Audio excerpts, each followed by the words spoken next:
നമസ്കാരം. LDF തകരുന്നോ എന്ന് ചോദിച്ചാൽ അതിനുള്ള ഉത്തരം തകരുന്നു എന്ന് തന്നെയാണ്. ഇവിടെ 2 തവണ തുടർഭരണം, അതായത് ആദ്യ തവണ ഭരണം പിടിക്കുന്നു, വീണ്ടും തുടർഭരണത്തിലേക്ക് എത്തുന്നു, 3-ാം തവണയും തുടർഭരണം നേടുമെന്നുള്ള അമിതമായ ആത്മവിശ്വാസം പാർട്ടിയെ വല്ലാതെ ബാധിച്ചിട്ടുണ്ട് എന്ന് തന്നെ വേണം കരുതാൻ. കാരണം മറ്റൊന്നുമല്ല, പാലക്കാട് ഉപതെരഞ്ഞെടുപ്പിൽ വലിയ തോതിൽ പരാജയം സമ്മതിക്കേണ്ടി വന്നില്ല. വോട്ട് വിഹിതം വർദ്ധിപ്പിച്ചു. ചേലക്കരയിലെ സിറ്റിംഗ് സീറ്റ് നഷ്ടപ്പെട്ടിട്ടില്ല. ലോക്സഭാ സീറ്റും വലിയ കുറവൊന്നുമില്ല. കഴിഞ്ഞ തവണ ഉണ്ടായിരുന്ന പോലെ ലോക്സഭാ സീറ്റും ലഭിച്ചിരുന്നു.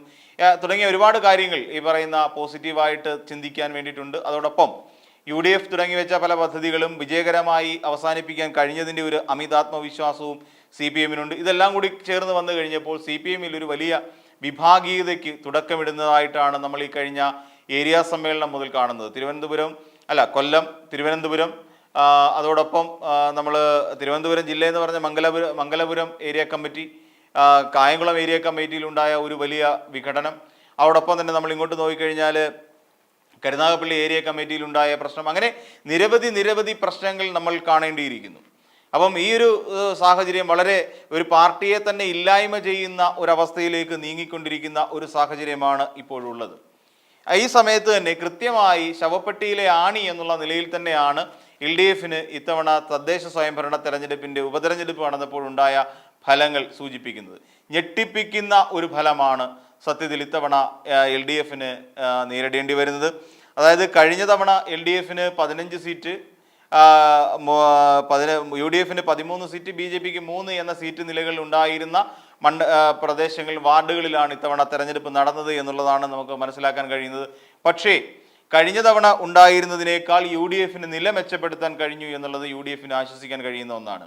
അതിലേറെ പ്രാധാന്യം പാലക്കാട് തച്ചമ്പാറ ഗ്രാമപഞ്ചായത്തിൻ്റെ ഭരണം സത്യത്തിൽ LDF-ൽ നിന്നും UDF-ലേക്ക് കൈമാറിയെത്തി എന്നുള്ളതാണ്. 7-7 എന്ന നിലയിൽ സീറ്റ് നിലയിൽ ഉണ്ടായിരുന്ന അവിടെ ഇപ്പോൾ 8-7 എന്ന് പറയുന്ന ഒരവസ്ഥയിലേക്ക് സീറ്റ് നില മാറുകയും ചെയ്തു. ഇതാണ് പാലക്കാട് തച്ചമ്പാറയിലുണ്ടായ ഒരു വലിയ രാഷ്ട്രീയ മാറ്റം. അങ്ങനെ ഒരു പഞ്ചായത്ത് നഷ്ടപ്പെടുന്നു. അതോടൊപ്പം തന്നെ നമ്മൾ പരിശോധിച്ചു കഴിഞ്ഞാൽ തൃശ്ശൂരിലെ നാട്ടികയിലെ ഭരണം നഷ്ടപ്പെടുന്നു. മറ്റൊന്നുകൂടി നമ്മൾ പരിശോധിച്ചാൽ ഇടുക്കിയിലെ കരിമണ്ണൂരിലെ ഭരണം LDF-ന് നഷ്ടപ്പെടുന്നു. അങ്ങനെ 3 പഞ്ചായത്തുകളുടെ ഭരണം തന്നെ LDF-ന് നഷ്ടപ്പെടുന്ന ഒരു സ്ഥിതിവിശേഷം കൂടിയുണ്ട്. അങ്ങനെ നോക്കുമ്പോൾ UDF-ന് ഇത്തവണ 17, LDF-ന് 11, BJP-ക്ക് വലിയ മാറ്റമൊന്നുമില്ല. BJP 3 സീറ്റുകൾ നിലനിർത്തുകയും ചെയ്യുന്നുണ്ട്. അതായത് ആലോചിച്ച് നോക്കിക്കഴിഞ്ഞാൽ 15 സീറ്റ് LDF പിടിച്ച സാഹചര്യത്തിൽ വെറും 13 സീറ്റ് മാത്രം ഉണ്ടായിരുന്ന അവസ്ഥയാണ് UDF-ന്. അപ്പോൾ UDF അവിടെ നിന്നും വളർന്ന് ഏകദേശം 4 സീറ്റുകൾ വർദ്ധിപ്പിക്കാൻ UDF-ന് കഴിഞ്ഞു. അതോടൊപ്പം തന്നെ 6 സീറ്റ്, ഏകദേശം 4 സീറ്റുകളോളം LDF-ന് നഷ്ടപ്പെടുകയും ചെയ്തു എന്നുള്ളതാണ് വളരെ ശ്രദ്ധേയമായ ഒരു കാര്യം. ഇത് വരാൻ പോകുന്ന പഞ്ചായത്ത് അല്ലെങ്കിൽ തദ്ദേശ സ്വയംഭരണ തെരഞ്ഞെടുപ്പിലേക്കുള്ള ഒരു മുന്നറിയിപ്പ് കൂടിയാണ് LDF-ന് നൽകുന്നത് എന്ന് പറയാതിരിക്കാൻ കഴിയില്ല. അതിന് നിരവധി കാരണങ്ങൾ. ഇപ്പോൾ ഈ നമ്മൾ നോക്കിക്കഴിഞ്ഞാൽ പാർട്ടിക്കുള്ളിൽ ഈ അടുത്ത സമയത്തായി ഉണ്ടായ ക്ഷേമ പെൻഷൻ അടക്കമുള്ളതിൽ സർക്കാർ വരുത്തിയിട്ടുള്ള വീഴ്ചകളാണ് പ്രധാനമായും ഈ പറയുന്ന ഇതിനെ ബാധിച്ചിരിക്കുന്നത് എന്ന് നമുക്ക് കാണാൻ കഴിയും. ഇപ്പോൾ നമ്മൾ നോക്കിക്കഴിഞ്ഞാൽ ചില സ്ഥലങ്ങളിലൊക്കെ എന്നാൽ LDF-ന് നേട്ടം ഉണ്ടായിട്ടില്ല എന്ന് പറയുന്നില്ല. പല ഭാഗങ്ങളിലും ഏകദേശം 31 വാർഡുകളിലേക്കാണ് തെരഞ്ഞെടുപ്പ് നടന്നത്. അതിൽ പലയിടത്തും LDF നേട്ടം ഉണ്ടാക്കിയിട്ടുണ്ട്. ഈ പറഞ്ഞ പോലെ 11 സീറ്റുകൾ LDF പിടിച്ചിട്ടുണ്ട്. എന്നിരുന്നാൽ തന്നെയും വലിയ തോതിലുള്ള ഒരു 3 പഞ്ചായത്തുകളുടെ നഷ്ടം LDF-നെ സംബന്ധിച്ചിടത്തോളം കനത്ത തിരിച്ചടിയായി തന്നെ മാറും എന്നുള്ള കാര്യം നമുക്ക് ഊഹിക്കാവുന്നതേ ഉള്ളൂ. ഇനിയിപ്പോൾ നമ്മൾ ഓരോ ജില്ല ബേസ്ഡ് ആയിട്ട് നമ്മൾ നോക്കിക്കഴിഞ്ഞാൽ തിരുവനന്തപുരം ജില്ലയിൽ നമ്മൾ നോക്കിക്കഴിഞ്ഞാൽ വെള്ളറട പഞ്ചായത്തിലെ കരിക്കാമൻകോട് വാർഡ് BJP-യുടെ കയ്യിൽ തന്നെയാണ്. അത് BJP നിലനിർത്തുകയാണ് ചെയ്തത്. അവിടെ അഖില മനോജ് എന്ന് പറയുന്ന BJP സ്ഥാനാർത്ഥി ഏകദേശം 130 വോട്ടുകളുടെ ഭൂരിപക്ഷത്തിൽ വിജയിച്ചു.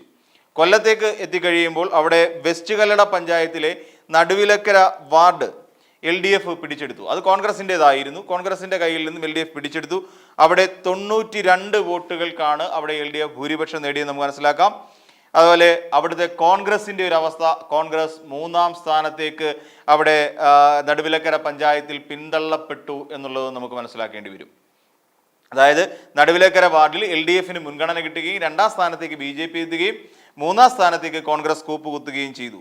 ഇനി കൊല്ലം ജില്ലയിലെ തന്നെ കുന്നത്തൂർ പഞ്ചായത്തിലെ തെറ്റിമുറി വാർഡ്, അവിടെയും LDF-ന് നേട്ടമുണ്ടാക്കാൻ കഴിഞ്ഞു. അത് എൻ ഡി എയുടെ സിറ്റിംഗ് സീറ്റിൽ നിന്ന് LDF പിടിച്ചെടുക്കുകയായിരുന്നു. ഏകദേശം 164 വോട്ടുകളുടെ ഭൂരിപക്ഷത്തിൽ N തുളസി എന്ന CPM സ്ഥാനാർത്ഥിയാണ് തെറ്റുമുറി വാർഡിൽ നിന്ന് തെറ്റുമുറി വാർഡിൽ നിന്ന് ജയിച്ചിരിക്കുന്നത് നമുക്ക് കാണാൻ കഴിയും. ഇനി ഇങ്ങോട്ട് കൊല്ലത്ത് തന്നെ ഏരൂർ പഞ്ചായത്ത് നമ്മൾ പരിശോധിക്കുകയാണെങ്കിൽ ഏരൂർ പഞ്ചായത്തിലെ ആലഞ്ചേരി വാർഡ് CPMന്റെ തന്നെയായിരുന്നു. അത് CPM നിലനിർത്തുകയും ചെയ്തു. അവിടെ മഞ്ജു എന്ന് പറയുന്ന CPM സ്ഥാനാർത്ഥി വിജയിച്ചിരിക്കുന്നത് 87 വോട്ടുകളുടെ ഭൂരിപക്ഷത്തിലാണ്.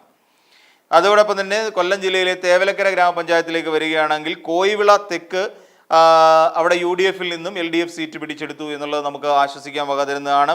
അവിടെ CPMലെ അജിത 108 വോട്ടുകളുടെ ഭൂരിപക്ഷത്തിലാണ് ഇവിടെ തേവലക്കര കോയിവിള തെക്ക് വാർഡ് പിടിച്ചെടുത്തത് എന്ന് നമുക്ക് കാണാൻ കഴിയും. അതുപോലെ തേവലക്കര പഞ്ചായത്തിലെ തന്നെ Palakkal ward LDF sitting seat അവിടെ കോൺഗ്രസ് പിടിച്ചെടുത്തു. അതായത് പാലക്കൽ വടക്ക് വാർഡിൽ നിന്നും LDFന്റെ കയ്യിലിരുന്ന സീറ്റ് ഇപ്പോൾ UDFന്റെ കയ്യിലാണ്. അവിടെ ബിസ്മി അനസ് എന്ന് പറയുന്ന കോൺഗ്രസിന്റെ സ്ഥാനാർത്ഥി ഏകദേശം 148 വോട്ടുകളുടെ ഭൂരിപക്ഷത്തിലാണ് അവിടെ വിജയിച്ചത് എന്ന് കാണാം. അങ്ങോട്ട് നോക്കിയാൽ പിന്നെ ചടയമംഗലം പഞ്ചായത്തിന്റെ അവസ്ഥയാണ്. ചടയമംഗലം പഞ്ചായത്തിൽ പൂങ്കോട് CPMന്റെ സിറ്റിംഗ് സീറ്റ് UDF പിടിച്ചെടുത്തു എന്നും പറയേണ്ടി വരും. കോൺഗ്രസിലെ അഡ്വക്കേറ്റ് ഉഷാ ബോസ് 43 വോട്ടുകളുടെ ഭൂരിപക്ഷത്തിൽ കൊല്ലത്ത് ഈ പറയുന്ന ചടയമംഗലം ഗ്രാമപഞ്ചായത്തിൽ വിജയിക്കുകയും ചെയ്തു എന്ന് കാണേണ്ടി വരും. ഇനി നമ്മൾ പത്തനംതിട്ടയിലേക്ക് പോയി കഴിഞ്ഞാൽ കോന്നി ബ്ലോക്ക് പഞ്ചായത്തിൽ ഇളകല്ലൂർ ഡിവിഷനിൽ അത് UDFന് തന്നെ ലഭിച്ചു. ഏകദേശം 1209 വോട്ടിന്റെ ഭൂരിപക്ഷത്തിൽ ജോളി ഡാനിയൽ പിടിച്ചെടുത്തു. അവിടെ പന്തളം ബ്ലോക്ക് പഞ്ചായത്തിലെ വല്ലന വാർഡ് അതും UDFന്റെ കയ്യിലായിരുന്നു. അത് UDF നിലനിർത്തിയിട്ടുണ്ട്. അവിടെ കോൺഗ്രസിലെ ശരത് മോഹൻ എന്ന് പറയുന്ന സ്ഥാനാർത്ഥി ഏകദേശം 245 വോട്ടുകൾക്കാണ് അവിടെ വിജയിച്ചത്. അതുപോലെ തന്നെ പത്തനംതിട്ടയിൽ തന്നെ നിരണം പഞ്ചായത്തിലെ കിഴക്കുമുറി വാർഡ് UDF LDFൽ നിന്ന് പിടിച്ചെടുത്തു. 214 വോട്ടുകൾക്കാണ് അവിടെ നേട്ടമുണ്ടാക്കാൻ കഴിഞ്ഞത് എന്ന് നമുക്കറിയാം.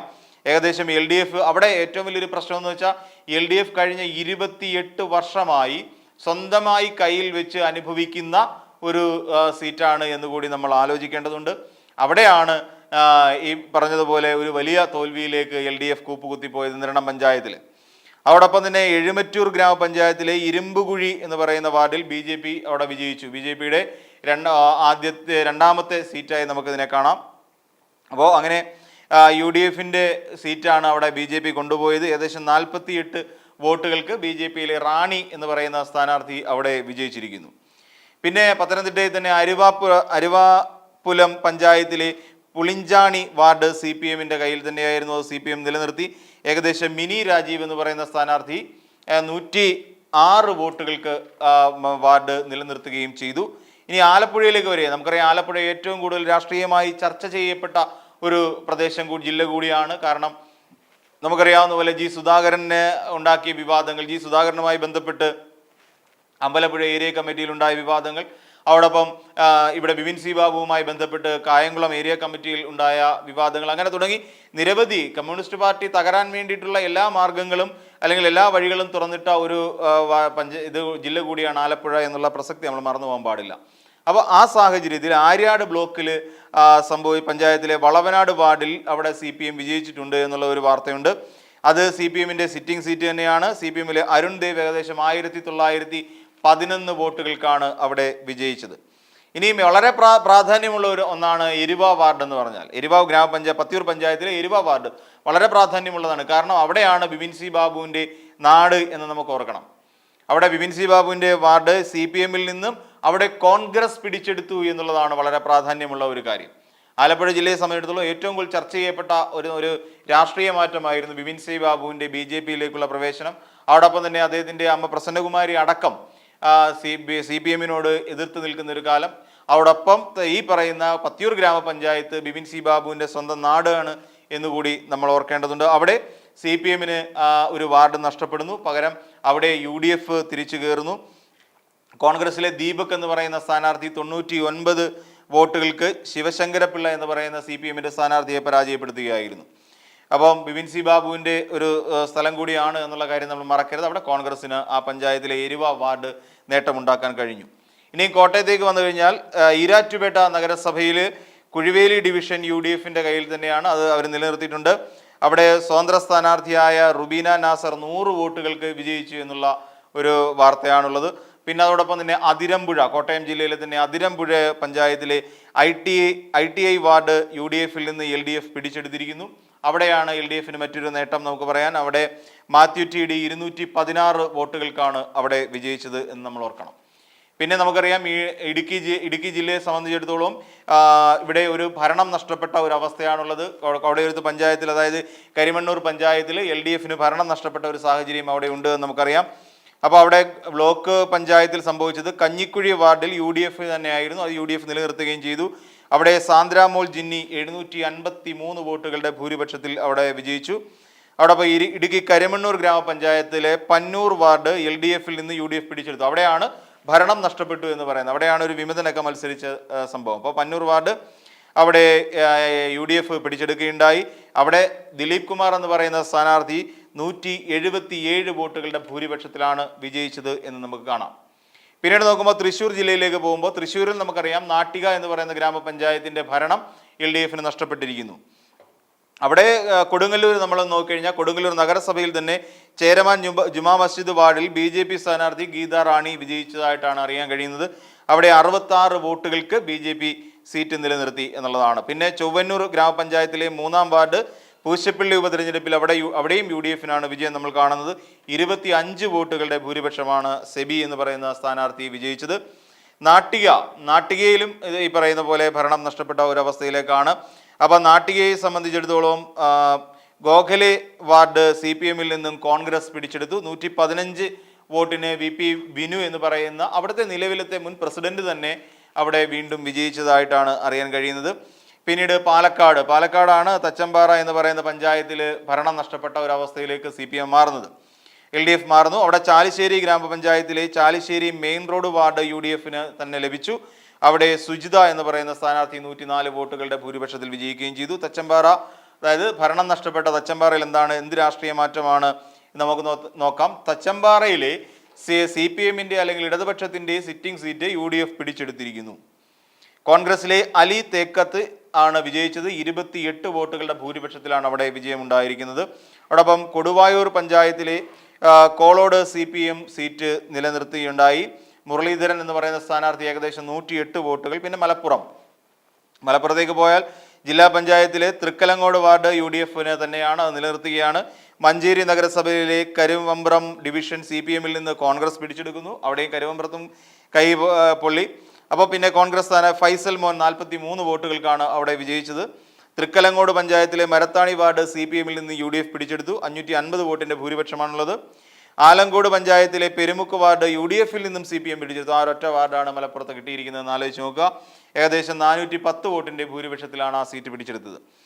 കോഴിക്കോട് നമ്മൾ നോക്കിക്കഴിഞ്ഞാൽ 29 വരുന്ന കാരാശ്ശേരി പഞ്ചായത്തിലെ Anayamkunnu west ward Congress sitting seat തന്നെയാണ്, അത് നിലനിർത്തി. 234 വോട്ട് ഭൂരിപക്ഷമുണ്ട്. തൊട്ടടുത്ത് കണ്ണൂർ മാടായി പഞ്ചായത്തിലെ LDF സീറ്റിംഗ് നിലനിർത്തി. അവിടുത്തെ സ്ഥാനാർത്ഥി ഏകദേശം 234 വോട്ടുകളാണ് എടുത്തത്. കാണിച്ചാൽ പഞ്ചായത്തിലെ ചെങ്ങോം, അവിടെയും LDFന് തന്നെ കണ്ണൂരിൻ്റെ ഒരു സാധാരണ കണ്ണൂരിൻ്റെ ഒരു തെരഞ്ഞെടുപ്പിൻ്റെ ഫലം തന്നെ ആണ് അവിടെ ഇതിൽ അവിടുത്തെ CPMലെ രതീഷ് ഏകദേശം 199 വോട്ടുകൾക്കും വിജയിച്ചു എന്ന് പറയുമ്പോഴും LDF വിജയിച്ചത് നമ്മൾ പറയുന്നുണ്ട്. പക്ഷേ ഇവിടെയുണ്ടായ തോൽവി എന്ന് പറയുന്നത് അതിഭീകരമായ തോൽവിയാണ്. സംഭവിച്ചിരിക്കുന്ന 3 പഞ്ചായത്തുകളാണ് ഇടതുപക്ഷത്തെ സംബന്ധിച്ചിടത്തോളം നഷ്ടപ്പെട്ടിരിക്കുന്നത്. അത് വലിയ ചോദ്യചിഹ്നമായി മാറും. സത്യത്തിൽ ഇതൊരു LDFനെ സംബന്ധിച്ചിടത്തോളം ഇപ്പോഴത്തെ ഈ ഉപതെരഞ്ഞെടുപ്പുമായി ബന്ധപ്പെട്ട പരാജയം, കനത്ത തോൽവി എന്ന് തന്നെ പറയേണ്ടി വരും.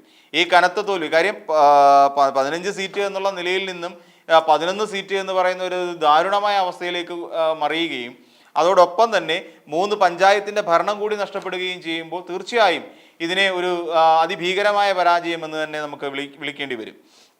ആ സാഹചര്യത്തിൽ ഒരുപക്ഷെ ഈ ഒരു ഉപതെരഞ്ഞെടുപ്പ് വരാൻ പോകുന്ന തദ്ദേശ സ്വയംഭരണ തെരഞ്ഞെടുപ്പിന് വേണ്ടിയിട്ടുള്ള ഒരു മുന്നറിയിപ്പ് കൂടിയാണ് പാർട്ടിക്ക് നൽകുന്നത് എന്ന് പറഞ്ഞാലും തെറ്റു പറയാൻ കഴിയില്ല.